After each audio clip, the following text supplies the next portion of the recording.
नमस्कार विद्यार्थी मित्रमैत्रिणींनो, learn with Priyali Bhode बनकर या माझ्या यूट्यूब चॅनलमध्ये तुम्हा सर्वांचे सहर्ष स्वागत. विद्यार्थी मित्रमैत्रिणींनो, आज आपण जाणून घेणार आहोत महाराष्ट्र राज्य परीक्षा परिषद पुणे मार्फत घेतली जाणारी पूर्व माध्यमिक शिष्यवृत्ती परीक्षा इयत्ता 8वी या परीक्षेचे स्वरूप. तर सर्वप्रथम तुम्हा सर्वांचे हार्दिक अभिनंदन जर तुम्ही पूर्व माध्यमिक शिष्यवृत्ती परीक्षा देणार असाल तर, कारण हे अतिशय एक चांगलं महाराष्ट्र राज्य शासनाने आपल्याला उपलब्ध करून दिलेला प्लॅटफॉर्म आहे की ज्या थ्रू आपण काय करू शकतो, महाराष्ट्र शासनाने जी जाहीर केलेली शिष्यवृत्ती आहे ती मिळवू शकतो. बऱ्याच जणांना स्कॉलरशिपची परीक्षा जी आहे ती अतिशय कठीण किंवा क्लिष्ट अशी वाटते, पण जर आपण योग्य पद्धतीने आणि विथ प्लॅनिंग अभ्यास केला तर सहज आपण ही जी शिष्यवृत्ती आहे ती मिळवू शकतो. चला तर जाणून घेऊया की या परीक्षेचं स्वरूप काय आहे. एकंदरीत बघा, या परीक्षेमध्ये आपल्याला 2 पेपर दिलेले असतात. तुम्ही इथे बघू शकता, पेपर 1 अँड पेपर 2. ठीक आहे. दोन्ही जे पेपर आहेत एकंदरीत 150 आणि 150 म्हणजे टोटल जी आपली ही परीक्षा आहे ही आपली एकंदरीत 300 गुणांसाठीची परीक्षा असते. आता 300 गुणांसाठी ही जी परीक्षा असते त्यामध्ये आपल्याला कुठले विषय समाविष्ट केलेले आहेत ते आपण जाणून घेऊया. तुम्हाला इथे दिसेल बघा, प्रथम भाषा, गणित, तृतीय भाषा अँड बुद्धिमत्ता. आता इथे गणित आणि बुद्धिमत्ता तर तुमचं सहज लक्षात आलं असेल, पण नेमकं प्रथम भाषा म्हणजे काय किंवा तृतीय भाषा म्हणजे काय, तर हे पहिले आपण जाणून घेऊया. जर आपण मराठी माध्यमाचे विद्यार्थी असू तर आपली प्रथम भाषा असते मराठी. ठीक आहे. आणि जर आपण इंग्लिश मिडियमचे विद्यार्थी असेल तर आपली प्रथम भाषा असते इंग्रजी. आता हा जो व्हिडिओ मी बनवत आहे तो मराठी माध्यमाचे जे विद्यार्थी आहेत त्यांच्यासाठी बनवत आहे. तर आपली प्रथम भाषा कोणती राहणार आहे, मराठी, आणि तृतीय भाषा आपली असेल इंग्रजी. ठीक आहे. आणि नंतरचे जे विषय आहे तुमच्या परिचयाचेच आहे गणित आणि बुद्धिमत्ता चाचणी. तर असे एकंदरीत 4 विषय आपल्याला दिलेले असतात. आता या विषयांसाठी आपल्याला प्रश्नसंख्या किती असते किंवा त्याला या विषयाला वेटेज किती दिलेलं आहे, म्हणजे गुण किती दिले आहेत, तर ते आपण जाणून घेऊया. तर बघा, प्रथम भाषा जी आहे म्हणजे मराठीचे एकंदरीत तुम्हाला 25 गुण असतील, 25 प्रश्न असतील 50 गुणांसाठी. ठीक आहे. त्यानंतर दुसरा जो आपला विषय आहे गणित विषयाचे आपल्याला 50 प्रश्न असतील 100 विषयासाठी. तृतीय भाषा आपली इंग्रजी आहे, इंग्रजीचे 25 प्रश्न असतील 50 गुणांसाठी. बुद्धिमत्ता चाचणी जी आहे त्याचे 50 गुण असतील 100 गुणांसाठी. ठीक आहे. तर विद्यार्थी मित्रमैत्रिणींनो, तुमच्या एकूण लक्षात आलं असेल की इथे एकंदरीत जे आहे ते 75 जे प्रश्न आहे ते दिलेले आहे आणि किती गुणांसाठी इथे 75 आणि इथे 75 म्हणजे एकंदरीत तुम्हाला 150 प्रश्न सोडवायचे आहे आणि सलग आपण 2 ते 3 तास बसून जे आहे हे प्रश्न सोडवू शकत नाही. आणि त्यामुळे काय केलेलं आहे की हे आपले तुमच्या लक्षात आलं असेल की एका दिवशी आपले 2 पेपर होतात. ठीक आहे. आणि त्यानुसार पहिला जो पेपर आहे तो आपला होतो या 2 विषयांसाठी आणि दुसरा जो पेपर आहे तो आपला या 2 विषयांसाठी घेण्यात येतो. ठीक आहे. तर पहिल्या पेपरमध्ये आपले हे 2च विषय आहेत, म्हणजे मराठी आणि गणित. ठीक आहे. तर यांचा पेपर जो आहे तो आपला एकंदरीत 150 गुणांसाठीचा होतो आणि त्यामध्ये असते प्रश्नसंख्या 75. आता हा जो पेपर आहे आपल्या सोडवण्यासाठी आपल्याला वेळ किती दिलेला असतो, तर 1 तास 30 मिनिटे म्हणजे काय, तर आपल्याला एकंदरीत 90 मिनिटांमध्ये आपल्याला 75 प्रश्न सोडवायचे असतात 150 गुणांसाठी. ठीक आहे. तर पेपर 1 जो असतो, आय होप तुमच्या लक्षात आलं असेल. तर आता वळूया की पेपर 2मध्ये नेमकं आपल्याला काय दिलेलं आहे. तर पेपर 2मध्ये समाविष्ट विषय कुठला आहे, इंग्रजी, तृतीय भाषा म्हणजे इंग्रजी आणि बुद्धिमत्ता. आता यासाठी सुद्धा तुम्हाला मी आधीच एक्सप्लेन केलेलं आहे की आपल्याला किती प्रश्न दिलेले असतात. तर इंग्रजीचे 25 प्रश्न 50 गुणांसाठी आणि बुद्धिमत्तेचे 50 प्रश्न 100 गुणांसाठी. एकंदरीत आपल्याला 75 प्रश्न जे आहे ते 150 गुणांसाठी सोडवायचे असतात. ठीक आहे.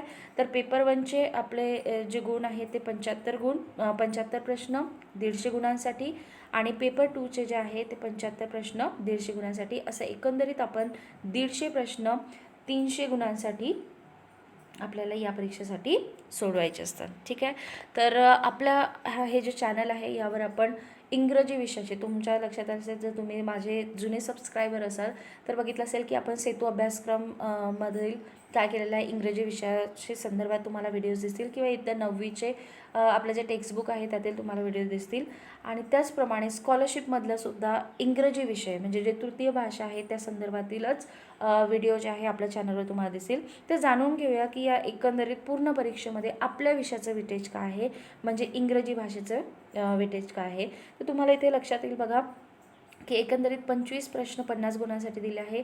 टोटल जी परीक्षा आहे एकंदरीत परीक्षा 300 गुणांसाठी आहे आणि 300 पैकी आपले 50 गुण जे आहे ते इंग्रजी भाषेसाठी दिलेले आहे, ज्याचा आपण अभ्यास करणार आहोत. ठीक आहे. तर आता बऱ्याच जणांचं मेंटॅलिटी असेल की 50च गुण आहे तर मग आपण नाही अभ्यास केला किंवा आपल्याला जे प्रिव्हियस नॉलेज आहे त्या आधारे सुद्धा आपण काय करू शकतो, चांगले स्कोअर करू शकतो. पण लक्षात घ्या की 90च्या पुढे जाणारा 90% पुढे जाणारा एक एक गुण काय असतो आपल्यासाठी महत्त्वाचा असतो. आणि म्हणूनच कुठल्याही विषयाला गौण न समजता सगळ्या विषयासाठी सारखाच अभ्यास करणे काय आहे, अतिशय गरजेचे आहे. तर प्रश्नांची जी आहे ती काठिण्य पातळी कशी असते ते आपण जाणून घेऊया. तुमच्या इथे लक्षात येईल की बघा, सोपे प्रश्न जे आहे 30%, मध्यम स्वरूपाचे प्रश्न जे आहे ते 40% आणि कठीण स्वरूपाचे प्रश्न जे आहे 30%. म्हणजे आता नेमके किती प्रश्न किंवा किती गुणांचे प्रश्न जे आहे ते सोपे असतील ते आपण जाणून घेऊया. आपला जो पहिला पेपर आहे तो आहे आपला 150 गुणांचा. ठीक आहे. आता त्यापैकी 30 प्रश्न जे आहे 30% प्रश्न जे आहे ते सोप्या स्वरूपाचे, म्हणजे एकंदरीत आपले जे आहे 45 गुण जे आहे ते आपले सोपे, 30% म्हणजे 45 जे गुण आहे ते आपले सोपे असायला पाहिजे, सोप्या प्रश्नावर आधारित असायला पाहिजे. त्यानंतर 60 गुणाचे जे प्रश्न आहे ते मध्यम स्वरूपाचे असतील आणि नंतर परत 45 जे गुण आहे ते आपले परत कठीण स्वरूपाचे असतील. ठीक आहे. आता तुमचं इथे बघा थोडं कन्फ्युजन, इथे कमी जास्त एखाद मार्क्स होऊ शकतो कारण की आपला प्रत्येक प्रश्न जो आहे तो 2 गुणांचा असतो आणि त्यामुळे मग 45साठी आपण किती प्रश्न घेणार, 23.5 22.5 असं होऊ शकत नाही. त्यामुळे इथे थोडीशी फ्लेक्झिबिलिटी जी आहे ती असते. जवळपास आपण जर ॲव्हरेज घेतला तर 22 ते 23 प्रश्न जे आहे ते सोप्या स्वरूपाचे असतात, 30 प्रश्न जे आहे ते मध्यम स्वरूपाचे असतात आणि जवळपास परत 22 ते 23 प्रश्न जे आहे ते कठीण स्वरूपाचे असतात. ठीक आहे. तर अशा प्रकारे आपल्या प्रश्नांची जी आहे ती काठिण्य पातळी दिलेली आहे. त्यानंतर महत्त्वाचे काही जे गोष्टी आहेत त्या आपण जाणून घेऊया. बघा, पूर्व माध्यमिक शिष्यवृत्ती परीक्षा इयत्ता 8वीसाठीच्या प्रत्येक पेपरमध्ये कमाल 20% म्हणजे कमीत कमी 20% प्रश्नांच्या बाबतीत उत्तरांच्या 4 पर्यायापैकी 2 पर्याय अचूक असतील ते दोन्ही पर्याय नोंदवणे बंधनकारक. ठीक आहे. जेव्हा आता तुम्ही जर एखादी प्रश्नपत्रिका हातात घेतली असेल तर तुमच्या लक्षात येईल की बऱ्याचशा प्रश्नांमध्ये आपल्याला सांगितलं जाते की कुठलेही 2 जे आहे बरोबर पर्याय निवडा. आता असे 2 पर्याय आणि रेस्ट ऑफ द क्वेश्चन म्हणजे इतर प्रश्नांमध्ये आपल्याला काय करायचं असतो, योग्य असा एकच पर्याय आपल्याला निवडायचा असतो. ठीक आहे. तर 1 पर्याय निवडायचे प्रश्न आणि 2 पर्याय निवडायचे, याबाबत ही सूचना दिली आहे. तर कमीत कमी 20% म्हणजे जर आपला 150 गुणांचा पेपर आहे तर कमीत कमी 30 गुणांचे जे प्रश्न असतात त्यामध्ये आपल्याला 2 पर्याय काय करायचे असतात, जे उत्तरं बरोबर आहे त्याला आपल्याला निवडायचं असते. ठीक आहे. तर अशा प्रकारे आपण जाणून घेतलं आहे की आपला जो पेपर आहे तो किती गुणांचा असतो, कुठल्या भाषेला कुठल्या जो विषय आहे त्याला किती वेटेज आहे, किती प्रश्नसंख्या असते, किती गुण असतात, त्यानंतर काठिण्य पातळी काय आहे आणि महत्त्वाची जी सूचना आहे आपली पर्यायाबाबत, या सगळ्यांचं जी माहिती आहे ती एकंदरीत आपण घेतलेली आहे. आता वळूया आपला जो मुख्य विषय आहे तो म्हणजेच आपल्या इंग्रजी विषयाचा जो सिलेबस आहे स्कॉलरशिपसाठी दिलेला तो काय आहे, चला तर जाणून घेऊया. तर शिष्यवृत्ती जी परीक्षा आहे त्यामध्ये जो आपला विषय आहे इंग्रजी, याचा जो सिलेबस आहे तो आता आपण जाणून घेऊया. त्यामध्ये युनिट जे आहेत, आता सगळ्यांनाच माहिती आहे आपला भाषा विषयमधला, तर त्याच्यामध्ये आपली वोकॅबलरी इन्क्लूड असते, त्यानंतर वर्ड पझल इन्क्लूड असतं, means vocabulary, language study, then grammar आणि क्रिएटिव्ह रायटिंग किंवा रीडिंग स्किल जे म्हणतो. तर हे जे मुख्य घटक आहे, म्हणजे आपला कुठलाही भाषा विषय घेतो म्हटलं आपला इंग्रजी विषयाचा विचार केला तर त्यामध्ये ग्रामर असतं, लँग्वेज स्टडी असतं, वोकॅबलरी असतं आणि रायटिंग स्किल. ते हे 4 पार्ट जे आहे ते आपल्या पाठ्यक्रमामध्ये इन्क्लूड असतात आणि त्यावरच आधारित जे आहे वेगवेगळे युनिट जे सब युनिट आहे ते आपल्या या परीक्षेमध्ये काय केलेलं आहे, समाविष्ट केलेलं आहे. तर सर्वप्रथम जाणून घेऊया की वोकॅबलरी हा जो एक आपल्याला युनिट दिलेला आहे त्यामध्ये कुठल्या कुठल्या सब युनिटचा समावेश होतो. तर इथे लक्षात येईल बघा, writing word using the given clues, हे एकंदरीत आपल्याला प्रश्न प्रकार सुद्धा आपण म्हणू शकतो की कुठल्या प्रकारचे प्रश्न आपल्याला परीक्षेमध्ये येतात याची तुम्हाला कल्पना इथे या सब युनिटवरून येऊ शकते. नेक्स्ट बघा, writing कॉन्टेक्च्युअल meaning of the word. Next opposite and similar word formation म्हणजे शब्द कशा प्रकारे तयार केले जातात. होमोफोनीज हा घटक आपण इयत्ता 8वीमध्ये शिकलेलो आहोत. सॉरी, इयत्ता 8वीमध्ये हा तुम्हाला समाविष्ट आहे. नेक्स्ट बघा, phrases. Writing one word substitution for the clue provided म्हणजे क्लू आपल्याला दिलेला असतात एकंदरीत आणि त्यासाठी आपल्याला एका शब्दात आपल्याला काय करायचं असतं, दिलेल्या क्लूसाठी एक शब्दात आपल्याला उत्तर द्यायचं असते. नेक्स्ट गेसिंग the meaning of the word म्हणजे दिलेला जो शब्द आहे त्याचं आपल्याला मिनिंग जे आहे ते गेस करायचं असते. ठीक आहे. तर आता एकंदरीत जे आहे 16% या भागासाठी आपल्याला वेटेज दिलेलं आहे. तर आपण विचार केला की आपला जो पेपर आहे इंग्रजी विषयाचा तो असतो 50 गुणांसाठी आणि 50 गुणापैकी 16% म्हणजे एकंदरीत जे आहे आपल्याला 8 गुणांसाठी हा आपल्याला भाग दिलेला असतो. म्हणजे वोकॅब्युलरीवर आपल्याला 8 गुणांचे प्रश्न विचारले जातात. नेक्स्ट बघा, आपल्याला दिलेला आहे वर्ड पझल. अतिशय सोपा असा हा जो घटक आहे त्यामध्ये आपल्याला काय दिलेलं असतं, क्रॉसवर्ड अँड ग्रीड. ठीक आहे. तर आपल्याला काही क्रॉसवर्ड काही रीडर्स जे आहे ते सोडवायचे असतात भाषा विषयाशी निगडीत आणि त्याला एकंदरीत वेटेज जे आहे ते 8% दिलेलं आहे. म्हणजे एकंदरीत 4 गुणांचे प्रश्न यावर विचारले जातात. जर तुम्ही थोडं कंपॅरेटिव्ह स्टडी केला तर वोकॅब्युलरीमध्ये बघा आपल्याला इतके सगळे सब युनिट आहे आणि त्यावर 8 गुण आहे आणि ते फक्त आपल्याला 2 सब युनिट आहे आणि आपल्याला 4 गुणांसाठी इथे प्रश्न येणार आहे. नेक्स्ट जे आहे ते बघा, लँग्वेज स्टडीमध्ये आपल्याला काय दिलेलं आहे बघा, सेंटेन्स फॉर्मेशन, त्यानंतर टाईप्स ऑफ सेंटेन्स म्हणजे वाक्याचे प्रकार, पार्ट्स ऑफ स्पीच.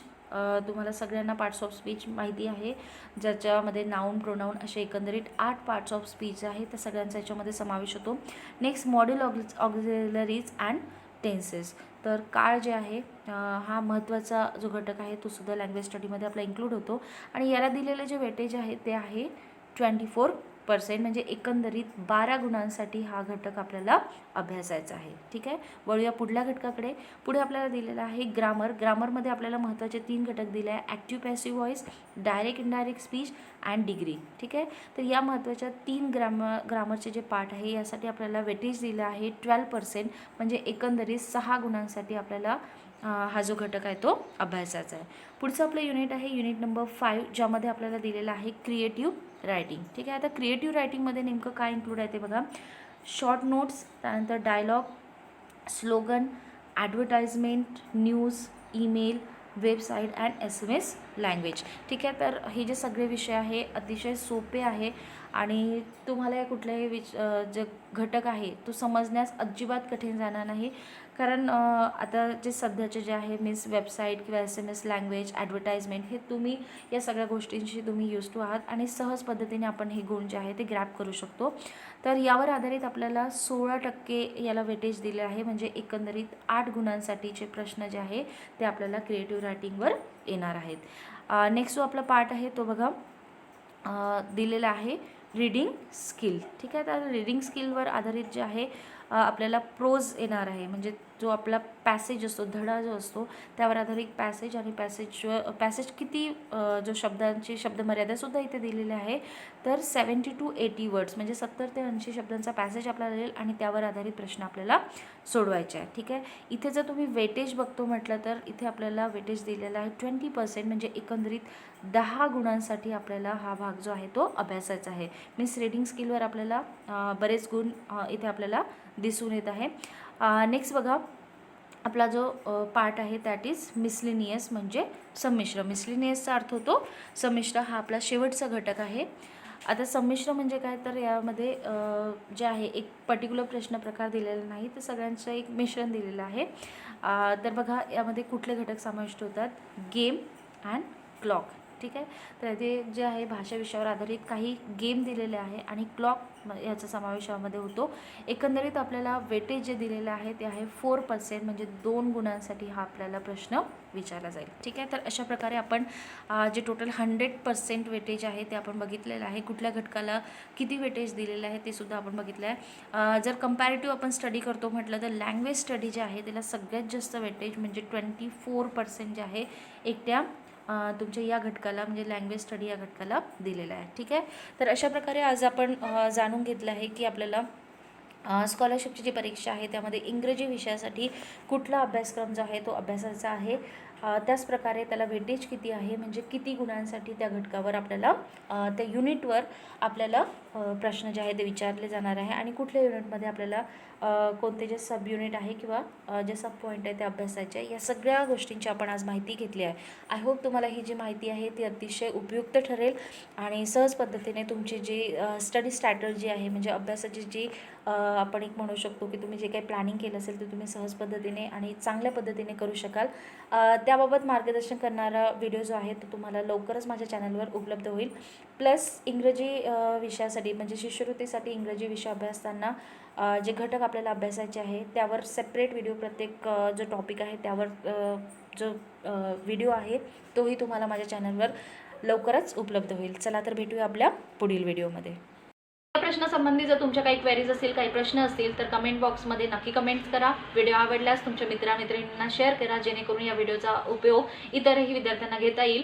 आणि माझे जे अपकमिंग व्हिडिओज आहे, नेक्स्ट व्हिडिओज आहे त्याचे टाइमली नोटिफिकेशन मिळवण्यासाठी माझ्या चॅनलला सबस्क्राईब नक्की करा. थँक्यू.